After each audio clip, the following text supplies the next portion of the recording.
You were ill-prepared. You were not ready. Welcome to the Midday Show. Friday, Jeff Everett, Mark Messina. It's a football Friday, a drama-filled football Friday. Dan Snyder, Thursday Night Football. Penn State is at Michigan. We're going to do a quick show today. Mark, what are you most excited about this weekend? Do you want me to be sappy and sentimental? Sure. My daughter's coming home for fall break.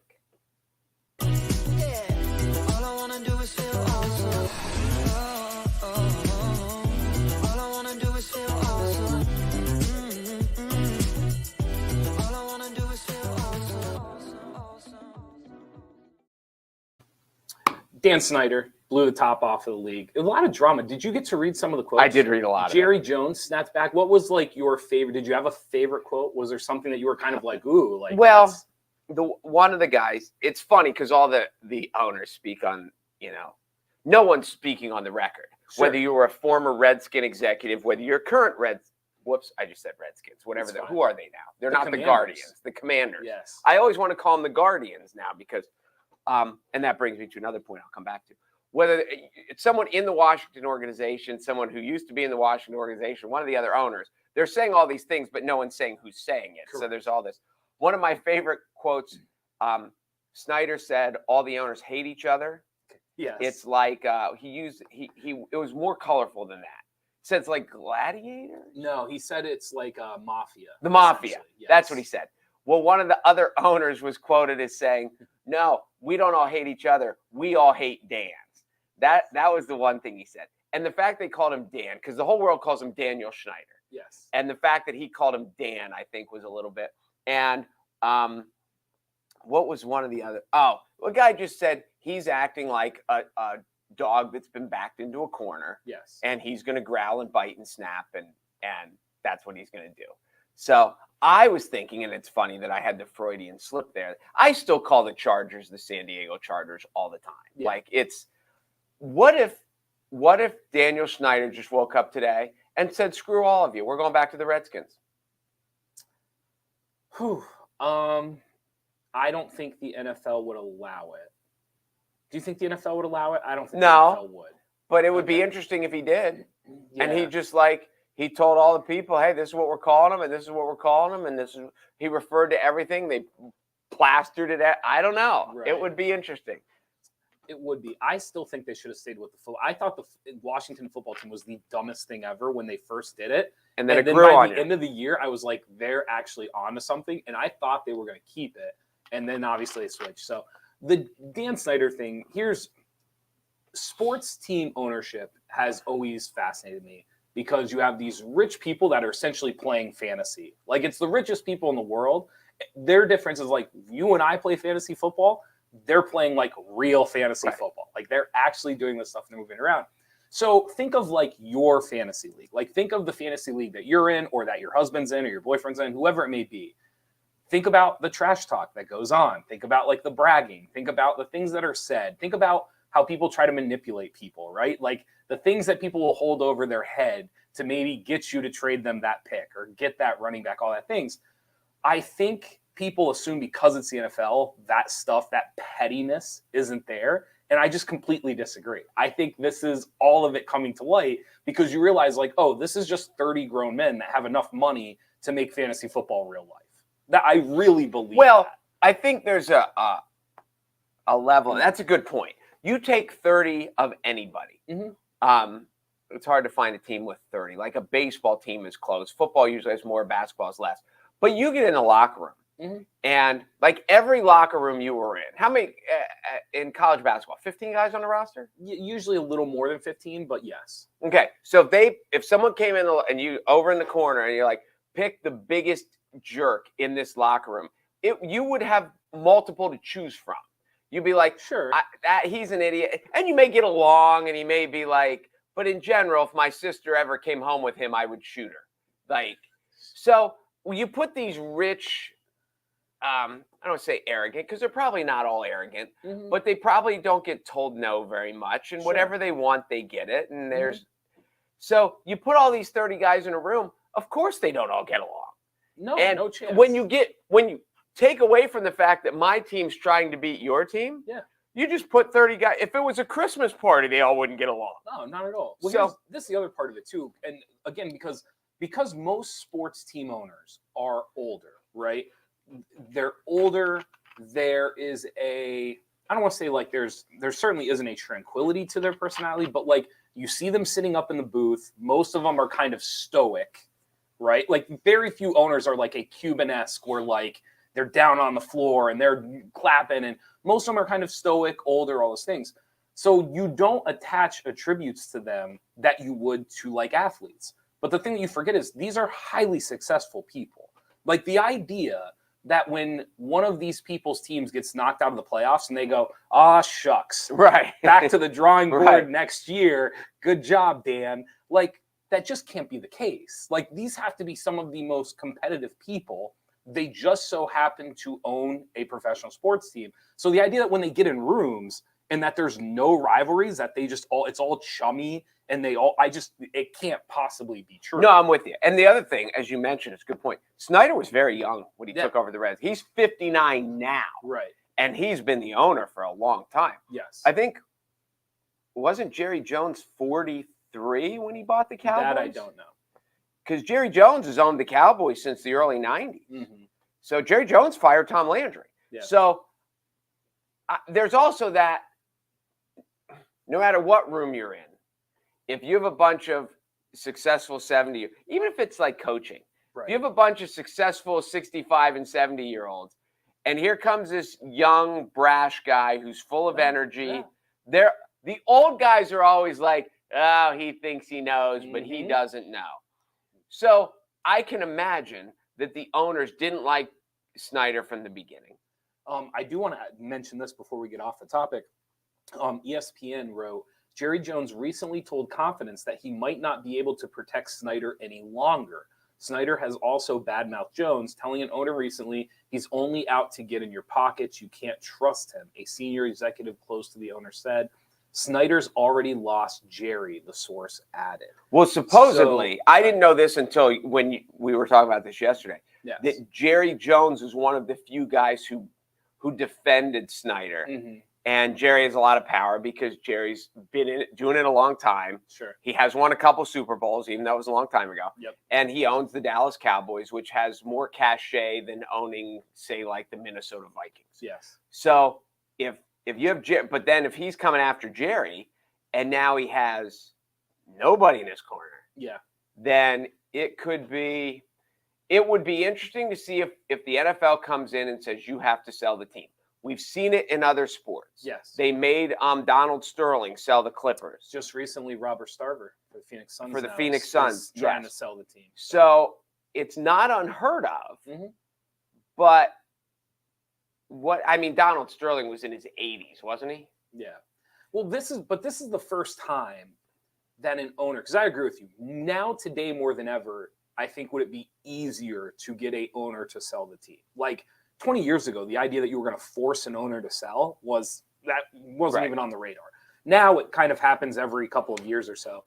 What's unique here is this is somebody like Putin-esque, for lack of a better way of putting it, like somebody who's basically kind of like, all right, if this is what you want to do, here's my last resolve. And so he's kind of like pushing like his hands over the nuclear button, kind of saying like, are you sure you want to do this? And that is, I think he has stuff. Personally, he has to. He must. I think he has dirt on the owners. And this is very like naive of me. How difficult would it honestly be to have dirt on Roger Goodell if you were an NFL owner? I feel that would be like the easiest thing ever to dig up dirt on Roger Goodell. No? I mean, you just picked Goodell. I was going to say, I can't believe he has dirt on all 30 owners. No. But I can't believe he doesn't have dirt on some of the 30 owners. I agree with that. So Goodell would be hit or miss. Maybe really? Goodell's an altar boy. Oh, I just think you look at the last couple of, like, even just this decade, and you look at where it started and where we're at, and you look at like the neglect, the way punishments were handed out, and it was so unorthodox. Like you got 3 games for this, but then like a year for something that, there must be things reasons as to why Roger Goodell makes the decisions he makes. And to me, there has to be something. I think he to it. makes so much money. He's doesn't Goodell make $30 million a year? I think crazy? It's closer to 50. The Yeah, last thing he I read, can't it was be an bought. absurd number. He's not being You bought don't over a think 5-game so? suspension or a 7-game. No, I don't think. Really? I don't think. Especially he didn't have to deal with a Michael Jordan or a LeBron James or No, but he had to deal with the Patriots and Tom Brady and all of that stuff. And like there's the Ray Rice incident. I mean, there's a lot of stuff that like when you go back and you look at how he handled it, there's a lot of simple flags to raise. That's all I'm saying. But did it help? See, I don't think by him shortening it helped the league. I think there's a lot of people that thought the league would be healthier if he came down harder. Oh, no. But I think you're missing the point that I'm making to you is I think if you're Roger Goodell, you're making, like you said, you can't really be bought. But if you can't be bought, why are you making the choices you're making?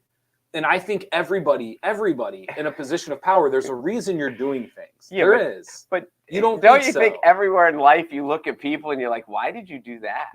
Why did you think yes, that and was here's a what good I'm idea? saying to you is there's usually a reason.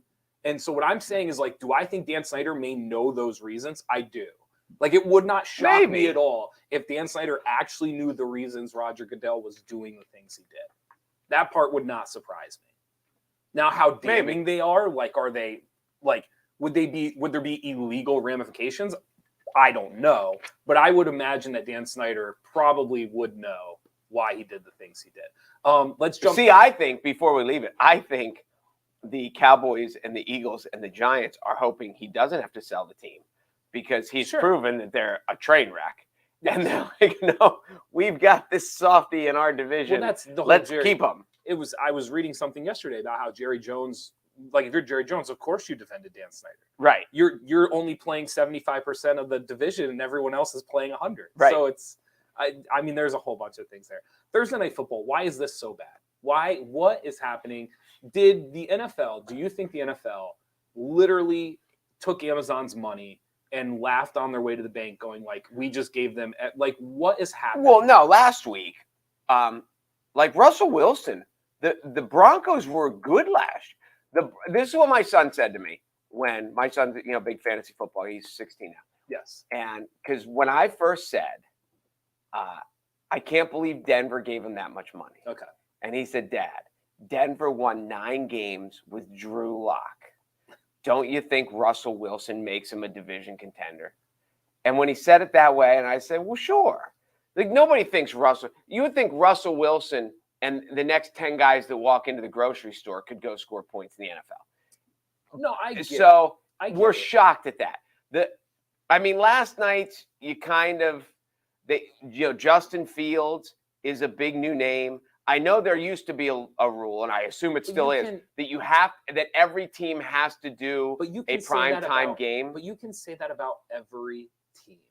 Like every team, you can, like Trevor Lawrence is up and coming, like Justin Fields is up and coming. Like you can, if you're trying to bill a game, you can do that with almost every team. No, but I'm almost positive. Well, I know there used to be. There was a rule in the TV contract that every team has to get a primetime game. Yes. So they give them to Thursday because NBC's been around for a long time and paying a lot of money. So and Monday Night Football. So but I also think the last they thing, laughed on their way to the bank knowing that they were essentially giving Amazon the bad bag.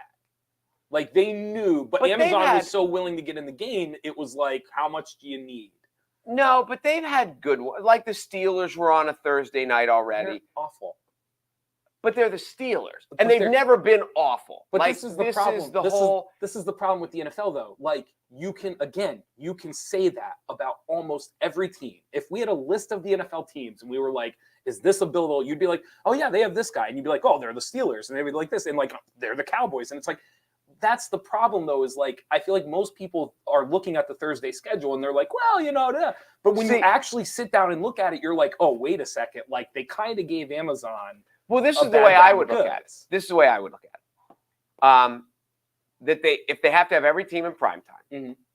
Also, one of the aspects, this is the first week of baseball playoffs. The Mhm. Yankees were supposed to be on primetime last night against somebody, but they got rained out. Against Cleveland, but they got rained out. Okay. So there is that level of, well, we're not putting the Giants on. We're not putting the Jets on. We're not putting. But they don't know that Because- weeks ahead of time. But they know. They Not know. when these games are scheduled. No, but they know that it's the first round of the playoffs, and and Major League Baseball is going to put the best game in prime time. Mhm. So it's going to hurt their audience anyway. But if you have to put all these teams in prime time, you have to put the Bears. Mhm. Do you want to put the Bears against the Packers so they lose? That was Sunday night. They got crushed. But do you want to put bad versus good and have a 30-point game? Or do you want to put bad versus bad? Uh-huh. The games are close. Okay. Offensively, they're bad. But listen, there's a lot of like middle school athletic events that are close, but you couldn't pay me to watch them. Like it doesn't because they're but close here's what doesn't make it good. as much as it's bad quality, and because I was at an event and then I was working, I was writing. I only saw the fourth quarter. Okay. I listened to a lot in the car in the first half, and I only saw the fourth quarter. It came down to 4th and goal at the 5. Okay. Down 5, he threw it in the flat. Mhm. The guy was over the goal line when he caught it, Right. but he juggled it, and he ended up being like a half, and I think he was out of bounds. Yeah. But they were that close to winning. As bad as the product was, it came down to the final 30 seconds. Okay. Last weekend, New England, who's a good team. We know all of this though. So what are you trying to say? That you don't think they gave Amazon a bad deal? I think if you have a D team, you want them to play a D team in prime time. D versus A is not better. Okay. D versus D is at least competitive, and competitive is better than a blowout. So you think that they tried to give Amazon a competitive at the risk or the cost of not giving them the best teams to play? Well, they'll get the best teams. They're coming I'm looking through. at it right now. They play. Here's an example of some of the upcoming games. Well, just read them all. Saints Cardinals week 7. Is that next? Yes. Everyone thought Kyler Murray and the Cardinals were really good. But going into the season, you think they're good. You can't change it during the season. But you're going to tell me everyone was going to be good. No, that's not true. Go ahead. Who's next? Kyler Murray's a prime time. People loved Kyler Murray. Go ahead. Ravens. Yes, I'm not. We're arguing two different. Who's next? Things. Ravens, Buccaneers. Oh my gosh! You got Lamar versus Brady. That's the best game of the week. Eagles, Texans. Eagos are undefeated. Now Texans are 1-3. The Texans suck, but the Texans have to get a prime time game. Panthers. They probably get a prime time game too. Okay, Titans, Packers. Okay, you got Aaron Rodgers, and the Titans were supposed to be good. Okay. Go ahead, keep going. We're going to disagree. Keep going. No, we're going to disagree. No, Bill, you were just at the Bills. I know, right. The Bills are going to play the Pats. The Pats are not good. The Pats don't suck. They're not. Okay, listen, this is the point. Like, this is the problem with NFL fans. All you NFL fans out there, listen to me very carefully. A third of the teams in the NFL aren't good. I do not care who their quarterback is, if they're up and coming, you're not good. In Major League Baseball, the bottom third of the league doesn't get to be good or have an up and coming. Like the same thing in basketball. For whatever reason in NFL, it's like, well, they have this quarterback, they have this receiver there. They were supposed to be like, nobody in the NFL is allowed to be billed as bad because they only play once a week. So you can't. I disagree with that. I disagree with that. You can be a bad baseball team. All of these teams can't be good. Some of them have to be bad. No, I get that. The Florida Marlins stunk, but they had a guy who might win the Cy Young. Okay. So when the Florida Marlins, when that guy's pitching, they're very much worth watching if you're a baseball fan. Okay. So what about the other four? But I get it. Okay. When Kyler, so you agree the Marlins are bad? But when Kyler Murray's the Marlins are bad, yes or no? Okay. Yes. So if the Marlins ended up on like Sunday Night Baseball, people don't get to be like, well, that's actually not that. No, the Marlins aren't good. They're not good. But it doesn't mean And they didn't know when the rotation. And they didn't know when the good. rotation was going to happen. It doesn't mean Kyler Murray. And the Patriots are going to be a 500 team. Bills, the Patriots aren't bad. I'll end this. The Patriots are mediocre. I'll finish this out for you. Raiders, Rams after the Bills and Pats. Okay, the Super Bowl champs. Who are 2-3. But they don't. But when you make the schedule, they're still the Super Bowl champs. 49ers and Seahawks. See, now that looked like a bad one at the beginning, but the 49ers are now good. But the Seahawks are bad. The Jags and Jets. And I think I think they said You're literally on. proving my point. No, but I'm not. I'm going with my argument. I think the Jags and Jets each need a primetime game. Okay. So they paired them together. Okay. Instead of pairing the Jets and Buffalo and having them lose by 30, or the Jags and whoever and have them lose by, they put them together. So it's going to be bad versus bad, and it might be entertaining. So you and I work for Amazon. Okay. Mm-hmm. We're working for Amazon, and you and I get this schedule. By the way, the Cowboys are week 17. You and I get this schedule. Is that for the very last week? Yeah. Yes. Oh, there's a bye week, so there's 18. Oh, but they don't do a Thursday night game last week. Who do we have last? The Titans. Okay, I'm making playoff plans here. You just threw me off there. Cowboys, this is big. We might not even need that game. We might have things like that. You and I work for Amazon. Okay. We received this schedule. Okay. You're telling me that you and I are not having a discussion about like whether or not we got a bad bag of goods. It never crosses our mind. You and I aren't. I don't think it's worse. I think if you went through the Monday night schedule, I don't think it's worse. I think NBC gets the pick of the litter. That's yes, which is the point that I think I'm trying. Well, I think Amazon kind of. I'm sure it was part of the negotiation. Amazon, if you want in, this is what you get. Yes. And Amazon said fine. Which is so weird because what I said to you at the beginning of this conversation is if you're Amazon, you definitely overpaid to get in, or do you feel like you got a bad bag of goods? And you are refusing to answer the question. You just keep telling me how every team in the NFL is really good. No, I'm not saying that. I think there are about 25 teams that are interesting. Okay. But that's not like you can't. Okay, again, but it's entertaining. I'm trying to think. I'm trying to think of your question. This is why football will never fail in America because every year everyone thinks there's 25 good teams, and it's just not possible. No, it's not possible to have 25 interesting teams. It can't. Oh, wait! You just said good and interesting. Both. I'll defend both. You can't have 25 interesting teams. Like, if I'm watching Major League Baseball or NBA, there's not 25 interesting teams. Sure there are. No, maybe not the whole team. Yes, but that's the point. So let me ask you this. Okay. So Denver is a train wreck right now. Okay. But they have one of the great quarterbacks of the modern era. Yeah, but he's a weirdo. Be that as it may. However long he's been weird, he's been really good. So aren't they interesting? Just like sooner or later, is Denver never going to figure it out? Here's what's going to happen though, and this is like the 2022 like Twitter, Instagram, social media. They're interesting to talk about. Are they interesting to watch? Absolutely not. Well, I think in this aspect like the Lakers last year, sooner or later they're due. Sooner or later they're due. The Lakers were interesting to talk about. You couldn't go anywhere last year without people talking about like, oh my God, the Lakers might miss the playoffs. No. If you turned on a game and tried to watch it for 6 minutes, oh my God. It was like watching, like it was I get your point. Unwatchable. I get your point. Okay. And so like when you talk about the Bears on offense, yes, you look at the Bears and you're like, they're never going to score. Okay. But I think just because it's Russell Wilson, there's this belief that like sooner or later he can't be this bad for much longer. Yeah, the Broncos, by the way. I just want Who did I say? You said the Bears, but we were just talking about the Broncos, yes. So like I think there's an interesting watching teams underachieve. There is an interesting point of that. You're like, are they gonna kick it in gear, or are they really this bad? We just disagree on the interesting part because I would love to come in. I would talk about Russell Wilson with you every day. He's so weird and so bizarre. What makes him weird? It's such a. I don't know what makes him weird. I didn't know that. Check out his social media. He is weird. So I would love to come in here and talk to you about Russell Wilson and the Broncos and how they're stuck in the contract and all this stuff. But the actual on the field product is unwatchable. There's nothing interesting about watching on offense. There's nothing interesting about it. Nothing. What if you like defense? Nothing. That's different. We're talking about Russell Wilson.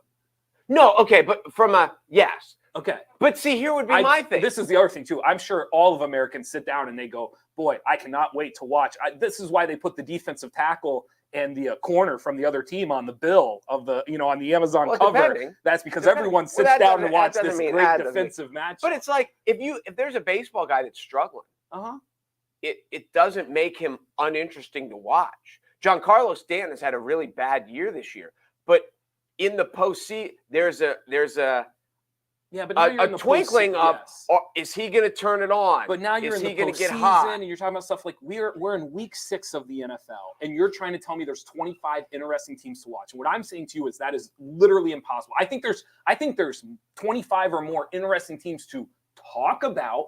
I think there's 25 interesting teams to be like, what is happening or what is going on or like where are they going? But like the actual on the field product, the idea that the list of names, the teams that I just listed to you, that the majority of them are interesting to watch is ludicrous. Okay, so let me go to this. First of all, and I would say you can't have all the good teams in prime time every week. That would be bad.